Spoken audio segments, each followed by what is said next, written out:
Hello বন্ধুরা, আমার news channel Susmita সাপি family. দেখো আমার মেয়ে এখানে বসে বসে পা দোলাচ্ছে।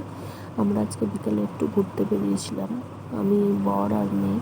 আজকে ওয়েদারটা একটু ঠান্ডা ঠান্ডা ছিল, তার কারণ হচ্ছে যে বিকেলে একটু সামান্য বৃষ্টি হয়েছে, তাই ওয়েদারটা ঠান্ডা ঠান্ডা হয়ে গেছে। আর আমার মেয়ে রাস্তার মধ্যে কী করছে দাঁড়িয়ে দাঁড়িয়ে দেখো। ও রাস্তায় বেরালেও দুষ্টুমি করে খুব।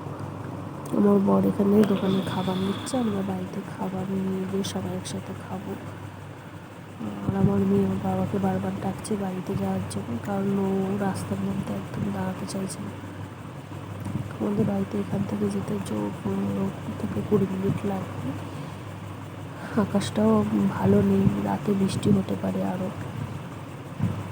মেয়েটা দেখো রাস্তার মধ্যে কী করছে, লাফালাফি করেই যাচ্ছে। আমরা খাবার নিয়ে বাড়িতে চলে যাবো, কারণ আকাশটা একদমই ভালো নেই, আবার যখন তখন বৃষ্টি নামতে পারে। আমার এই ভিডিওটা এখানেই শেষ করছি। টাটা বন্ধুরা, ভালো থেকো।